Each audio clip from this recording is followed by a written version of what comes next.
আজি আপোনালোকক আজি বিশেষকৈ মাতি আনিলোঁ। আমাৰ অনুৰোধক্ৰমে আপোনালোক অহাৰ কাৰণে আপোনালোকক ধন্যবাদ দিছোঁ আৰু আপোনালোকৰ জৰিয়তে এষাৰ কথা স্পষ্টীকৰণ কৰিব বিচাৰিছোঁ। সেইটোৱে হ'ল পৰহি আমাৰ ছ-কল্ড ৰাজকোঁৱৰ পৃথ্বীনাৰায়ণ মেছে NDFB নেতা সঞ্জয় চৰকাৰী আৰু মোৰ বিৰুদ্ধে লগতে আমাৰ UPPৰ বৰ্তমানৰ সভাপতি প্ৰমোদ বড়োৰ বিৰুদ্ধে কিছুমান মিছা অভিযোগ আনা আমি প্ৰচাৰ মাধ্যমৰ জৰিয়তে দেখিছোঁ। আৰু তেখেতৰ অভিযোগটো হ'ল যে মই আৰু সঞ্জয় চৰকাৰী 2014 চনত ভাৰতৰ প্ৰধানমন্ত্ৰীলৈ এটা স্মাৰক পত্ৰ দিছোঁ আৰু স্মাৰক পত্ৰৰ জৰিয়তে হেনো আমি ট্ৰাইবেল বেল্ট ব্লক এৰিয়াত থকা নন ট্ৰাইবেলখিনিক উচ্ছেদ কৰিব লাগে বুলি দাবী জনাইছোঁ। তেখেতৰ এই অভিযোগ সম্পূৰ্ণ মিছা আৰু ভিত্তিহীন আৰু মনে সজা। পৃথ্বীনাৰায়ণ মেছ এজন ডিমৰেলাইজড ব্যক্তি, প্ৰিন্সিপল নথকা ব্যক্তি, যিকোনো সময়তে টকাত বিক্ৰী যোৱা এজন ব্যক্তি। আৰু সেইকাৰণে তেওঁ বৰ্তমান হাগ্ৰামা মহিলাৰী এজন কৃত দাস হিচাপে হাগ্ৰামা মহিলাৰ হৈ প্ৰচাৰ কৰি আছে আৰু অকল UPPLকে নহয় বিভিন্ন ৰাজনৈতিক দলৰ ওপৰতো বোকা ছটিয়াৰ কাম কৰি আছে আৰু তেওঁৰ এই চৰিত্ৰটো আমি গৰিহণা দিছোঁ। হয়, আমি 2014 চনত ভাৰতৰ প্ৰধানমন্ত্ৰী আৰু গৃহমন্ত্ৰীলৈ এটা স্মাৰক পত্ৰ দিছোঁ। যিহেতু সেই সময়ত আমি এটা সমস্যাক লৈ ভাৰত চৰকাৰৰ লগত আলোচনা কৰি আছোঁ যে আমি বহু বছৰ সংগ্ৰাম কৰাৰ পিছত 2005 চনত আমি অস্ত্ৰবিৰতি চুক্তি স্বাক্ষৰ কৰি 2005 চনৰ পৰা আমি ভাৰত চৰকাৰৰ লগত আমাৰ দাবীসমূহক লৈ আলোচনাত আছোঁ আৰু সেইখিনি সময়তে আমি প্ৰধানমন্ত্ৰী আৰু গৃহমন্ত্ৰী ডাঙৰীয়ালৈ স্মাৰক পত্ৰ দিছিলোঁ আৰু স্মাৰক পত্ৰটোত আমি এই কথাটোকে কৈছোঁ যে যিহেতু অসমত 1947 চনৰ পৰা ট্ৰাইবেল বেল্ট ব্লক বুলি এটা ব্যৱস্থা দিছিল জনজাতিসকলৰ ভূমি সুৰক্ষাৰ কাৰণে আৰু সেই সকলো আইন ঠিকমতে বলবৎ হোৱা নাছিল, যাৰ ফলত অনধিকাৰ লোকসকল ইয়াত অনুপ্ৰৱেশ কৰিছে। তাৰ ফলত অসমৰ যি বেল্ট ব্লক, আমি বিটিআৰ অঞ্চলৰ কথাই কোৱা নাই, গোটেই অসমৰ যিখিনি বেল্ট ব্লক তাত থকা ট্ৰাইবেলসকলৰ এটা এক্সিষ্টেঞ্চৰ, তেওঁলোকৰ অস্তিত্বৰ এটা ভাবুকি দেখা দিছে। তেনেকুৱা এটা পৰিস্থিতিক লৈ আমি প্ৰধানমন্ত্ৰী আৰু গৃহমন্ত্ৰী ডাঙৰীয়া সকলোলৈ স্মাৰক পত্ৰ দিছিলোঁ আৰু ইয়াত আমি উল্লেখ কৰিছিলোঁ যে যিহেতু বেল্ট ব্লকৰ আইন ঠিকমতে বলবৎ হোৱা নাই, যাৰ ফলত বেল্ট ব্লক অঞ্চলত জনজাতিসকলৰ অস্তিত্বৰ ভাবুকি হৈছে আৰু এইবিলাক সমস্যা থকাৰ কাৰণে NDPৰ নিচিনা সংগঠনৰ জন্ম হৈ সংগ্ৰাম কৰিব লগা হৈছে আৰু বিভিন্ন জনজাতিসকলৰ তেনেকুৱা সংগঠন জন্ম হৈ সংগ্ৰাম কৰিব লগা হৈছে। সেইকাৰণে গোটেইখিনি সমস্যা সমাধান কৰিবৰ কাৰণে যিহেতু আমি বৰ্তমান ভাৰত চৰকাৰৰ লগত আলোচনাত আছোঁ আৰু এই আলোচনা ত্বৰান্বিত কৰি সমস্যাখিনি সমাধান কৰি দিব লাগে, এই দাবীহে আমি উত্থাপন কৰিছোঁ। কিন্তু আমাৰ স্মাৰক পত্ৰত নন ট্ৰাইবেলসকলক বিটিআৰ অঞ্চলৰ পৰা BTAD অঞ্চলৰ পৰা উচ্ছেদ কৰিব লাগে বুলি আমি তেনেকুৱা দাবী কৰা নাই। সেইকাৰণে আমাৰ যি স্মাৰক পত্ৰৰ যিখিনি দাবী তাক সম্পূৰ্ণ ডিষ্টৰ্ট আৰু টুইষ্ট কৰি পেলাই পৃথ্বীনাৰায়ণ মেছে উত্থাপন কৰিছে আৰু অভিযোগ আমাৰ ওপৰত দিছে আৰু তেখেতৰ সেইকাৰণে তেখেতৰ যিটো বক্তব্য যিখিনি অভিযোগ সেইটো সম্পূৰ্ণ মনে সজা আৰু ভিত্তিহীন আৰু মিছা পৃথ্বীনাৰায়ণ এজন মিছলীয়া ব্যক্তি ধোকাবাজ ব্যক্তি আৰু তেওঁ সদায় দালালগিৰি কৰি বিভিন্ন দল সংগঠনৰ ইমেজ নষ্ট কৰিবৰ কাৰণে কাম কৰি আছে আমি কওঁ যে তেখেতৰ সেই চেষ্টা ফলৱতী নহ'ব আৰু 2014 চনৰ যিটো চিটুৱেশ্যন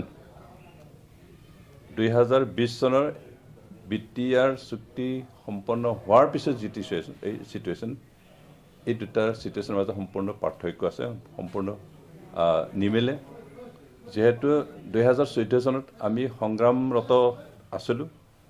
আৰু আমাৰ সমস্যা সমাধান কৰিব লাগে বুলি আমি দাবী উত্থাপন কৰিছিলোঁ আৰু সেইকাৰণে সমস্যা সমাধান কৰিব লাগে বুলি আমি মেমৰেণ্ডাম দিছিলোঁ কিন্তু 2020 চনৰ জানুৱাৰী 27 তাৰিখে যি চুক্তি হ'ল এই চুক্তি হোৱাৰ পিছত যেহেতু আমাৰ সমস্যা সমাধান হ'ল আমি যি দাবী কৰিছিলোঁ যি দাবীৰ ওপৰত ভিত্তি কৰি চৰকাৰৰ লগত আলোচনা কৰিছিলোঁ তাৰে 100% নহ'লেও অন্তত 90% সমাধান হৈছে আৰু এই চুক্তি হোৱাৰ পিছত আজি বিটিআৰ অঞ্চলত বিভিন্ন জাতি জনগোষ্ঠীৰ মাজত এটা শান্তিৰ পৰিৱেশ আহিছে এটা ভাল চিটুৱেশ্যন আহিছে বিভিন্ন জাতি জনগোষ্ঠীৰ মাজত এটা মিলাপ্ৰীতি আহিছে আজি পৃথ্বীৰাজ নাৰায়ণ ডাঙৰীয়াই নিজৰ সাম্প্ৰদায়িক মনোভাৱেৰে সাম্প্ৰদায়িক মতবাদেৰে যি এটা বিষ পাব বিচাৰিছে সেইটো আমি গৰিহণা দিওঁ আমি চুক্তি স্বাক্ষৰ কৰাৰ পিছত যিটো পৰিৱেশ পাইছোঁ সেই পৰিৱেশত শান্তিপূৰ্ণ পৰিৱেশ আমি পাইছোঁ আৰু আজি যেহেতু শান্তি চুক্তি হোৱাৰ পিছত 2014 চনৰ যিখিনি অভিযোগ যিখিনি দাবী সেই দাবী যেহেতু এতিয়া ফলৱতী হৈছে সম্পন্ন হৈছে সেইকাৰণে সেই চিটুৱেশ্যনৰ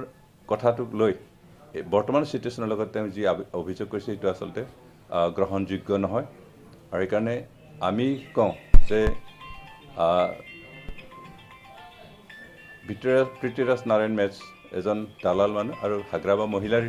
বহতীয়া হিচাপে মুখপাত্ৰ হিচাপে কাম কৰি আছে আৰু আমাৰ মাজত যি মিলাপ্ৰীতিৰ ভাৱ আহিছে বিভিন্ন জাতি জনগোষ্ঠীৰ মাজত এটা সম্প্ৰীতি আহিছে সেইখিনি বিনষ্ট কৰিবৰ কাৰণে তেওঁ ষড়যন্ত্ৰ কৰিছে সেইকাৰণে ক'বলৈ গ'লে পৃথ্বীৰাজ নাৰায়ণ মেছ এজন সাম্প্ৰদায়িক ব্যক্তি তেখেতৰ বক্তব্য সেইটোৱে প্ৰকাশ পাইছে তেখেতেহে খুব সম্ভৱ 2014-15 গুৱাহাটী হাইকোৰ্টত বেল ব্লকত বেদখল কৰি থকা নন ট্ৰাইবেলসকলক উচ্ছেদ কৰিব লাগে বুলি কেছ ফাইল কৰিছিল আমি কিন্তু তেনেকৈ কেছ ফাইল কৰা নাই হয় সেইটো তেখেতৰ নৰ্থ ইষ্ট হেৰিটেজ এটা NGO আছে সেই NGOৰ নামত তেখেতসকলে তেনেকৈ কেছ ফাইল কৰিছে আৰু তাৰ সেইটো নন ট্ৰাইবেলসকলক এভিকশ্যন কৰিব লাগে বেদখলকাৰী বেল ব্লকত বেদখল হৈ থকা নন ট্ৰাইবেলসকলক এভিকশ্যন কৰিব লাগে বুলি তেখেতেহে কেছ ফাইল কৰিছে কিন্তু আমি তেনেকৈ কেছ ফাইল কৰা নাই আমাৰ মাত্ৰ আইনটো বলবৎ হ'ব লাগে আৰু যেহেতু ট্ৰাইবেলসকল নিজৰ জেগাতে ভাবুকি হৈছে সেইকাৰণে সমস্যা সমাধান কৰিব লাগে বুলি আমি দাবী কৰিছোঁ কিন্তু কাৰোবাক এভিকশ্যন কৰিব লাগে খেদি দিব লাগে বেদখল মুক্ত কৰিব লাগে বুলি আমি দাবী কৰা নাই তেখেতে কেছ ফাইল কৰা মানে সেইটোৱে বুজায় তেখেতে যিহেতু কেছ ফাইল কৰিছে হাইকোৰ্টত দাবী কৰি সেইকাৰণে তেখেতে আচলতে আমাক যিটো অভিযোগ আনিছে সেই অভিযোগ আচলতে তেখেত নিজেই কৰিছে আজি 3-4 বছৰমান আগত সেইকাৰণে আমি কওঁ যে পৃথ্বীনাৰায়ণ মেছ এজন সাম্প্ৰদায়িক ব্যক্তি আৰু তেখেতৰ বক্তব্যৰ কোনো মূল্য নাই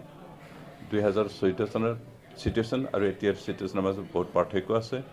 কাৰণ 2014 চনত যিটো আমি দাবী কৰিছিলোঁ এগ্ৰিমেণ্টৰ জৰিয়তে সেই দাবীখিনি আমাৰ ফলৱতী হ'ল সম্পন্ন হ'ল আৰু সেইকাৰণে এতিয়া আৰু তেখেতে কৰা বক্তব্যৰ কোনো অৰ্থ নাই আমি সেইকাৰণে আজি আপোনালোকৰ জৰিয়তে মিডিয়াৰ জৰিয়তে জনসাধাৰণক স্পষ্টীকৰণ দিব বিচাৰিছোঁ যে NDPৰ এটা সময়ত NDPৰ নেতাসকল সঞ্জয় স্বৰ্গেৰী হওক বা ময়ে হওক আমি কোনো জনগোষ্ঠীক বেল ব্লকৰ পৰা উচ্ছেদ কৰাৰ প্ৰশ্ন দাবী কৰা নাই আৰু উচ্ছেদ কৰা সম্ভৱ নহয় যেহেতু এতিয়া যি বিটিআৰ অঞ্চলত যিখিনি জাতি জনগোষ্ঠী আছে আটাইখিনি ভাৰতীয় নাগৰিক আৰু ভাৰতীয় নাগৰিকৰ ভূমি কোনেও উচ্ছেদ ভূমিৰ পৰা ভাৰতীয় নাগৰিকক কোনেও উচ্ছেদ কৰিব নোৱাৰে আৰু আইনে কাকো তেনেকুৱা অধিকাৰ দিয়া নাই সেইকাৰণে কি কয় পৃথিৱী নাৰায়ণ মেছৰ নিচিনা এজন স্থিতিহীন ব্যক্তিৰ বক্তব্যত যাতে জনসাধাৰণ ভুল নুবুজে ভয় নাখায় তাৰ কাৰণে আমি আহ্বান জনাইছোঁ যে যিসকল অজনজাতি লোক বিটিআৰ অঞ্চলত বসবাস কৰি আছে তেওঁলোকে ভয় কৰাৰ কাৰণ নাই কাৰণ 2003 চনৰ যি BTC চুক্তি তাত স্পষ্টকৈ লিখা আছে যে 2003 চনতকৈ যিসকল জাতি জনগোষ্ঠী BTD অঞ্চলত বসবাস কৰি আছে তেওঁলোকে আটাইখিনিয়ে ভূমিৰ অধিকাৰ পাব যেহেতু এগ্ৰিমেণ্টটো 6 শিডিউলৰ আণ্ডাৰত আৰু এটা আইনত পৰিণত হোৱা তেনেকুৱা এটা চুক্তি সেইকাৰণে এই চুক্তিৰ উলংঘন কৰিব পৰা ক্ষমতা কাৰো নাই কাৰো শক্তি নাই সেইকাৰণে যিসকল অজনজাতীয় লোক বিটিআৰ অঞ্চলত বসবাস কৰি আছে তেওঁলোক একো ভয় কৰিব লগা নাই তেওঁলোকৰ ভূমি অধিকাৰ থাকিব তেওঁলোকৰ ভূমি তেওঁলোকৰ লগতে থাকিব কোনেও কাকো খেদিব নোৱাৰে আৰু আমি UPPL পাৰ্টি হিচাপে UPPL দল হিচাপে তেনেকুৱা কাৰোবাক ইয়াৰ পৰা উচ্ছেদ কৰাৰ কোনো অভিপ্ৰায় নাই বৰঞ্চ আমি UPPL চৰকাৰ গঠন কৰিলে যিসকল অজনজাতীয় লোকেই হওক বা জনজাতীয় লোকেই হওক মাটি বাৰীৰ কাম এতিয়ালৈকে হাগ্ৰামা মহিলাৰী চৰকাৰে 17 বছৰতে কৰি দিয়া নাই সেইখিনি কিন্তু আমি কৰি দিম আমি আশ্বাস দিছোঁ আন্তৰিকতাৰ সৈতে আশ্বাস দিছোঁ যে UPPL চৰকাৰ গঠন কৰিলে বিটিআৰ অঞ্চলত বসবাস কৰা আটাই জাতি জনগোষ্ঠীৰ ভূমিৰ যিখিনি সমস্যা আমি সমাধান কৰি দিম যিবিলাকৰ নামজাৰি হোৱা নাই নামজাৰি কৰাৰ ব্যৱস্থা আমি কৰিম যিসকলৰ নাম ট্ৰান্সফাৰ হোৱা নাই তেওঁলোকৰ নাম ট্ৰান্সফাৰ কৰাৰ ব্যৱস্থা কৰিম যিসকলৰ নাম ম্যাদী যিসকলৰ মাটি ম্যাদী হোৱা নাই তেওঁলোকৰ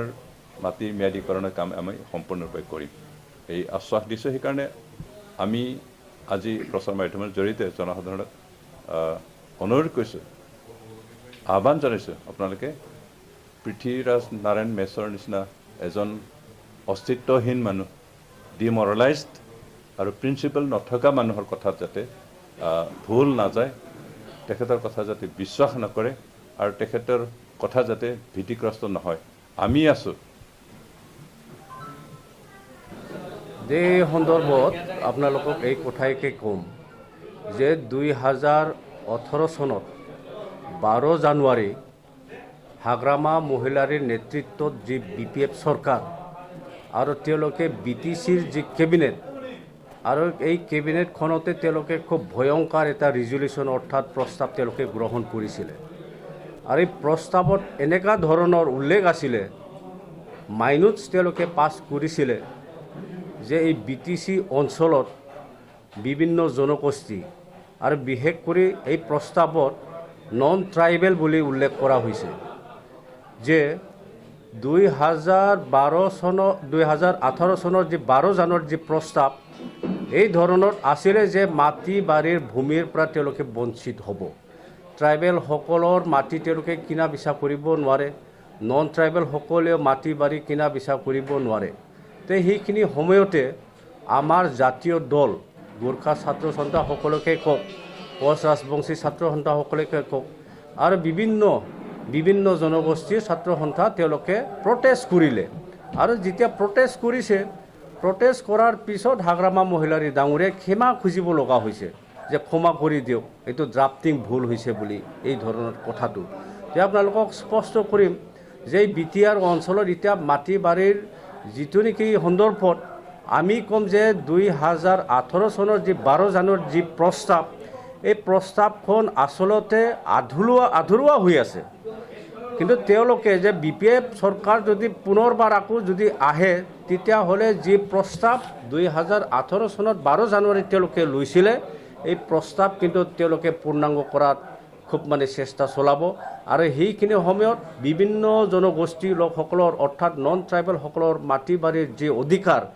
এই অধিকাৰৰ ক্ষেত্ৰত খুব ভয়ংকৰ কিন্তু UPPL দল নহয় কিন্তু BPF চৰকাৰ এইটো কাৰণে ৰাইজ আমি আপোনালোকক কৈছোঁ যে আপোনালোকে 2018 চনৰ BTC কেবিনেটৰ যি 2018 চনৰ যে BTCৰ যি প্ৰস্তাৱ 12 জানুৱাৰীৰ দিনাখনৰ এইটো খুব মানে ভয়ানকমূলক হ'ব। এইটো কাৰণে ৰাইজ আপোনালোকক অনুৰোধ কৰিছোঁ যে যি এলিগেশ্যন আমাৰ ওপৰত আহিছে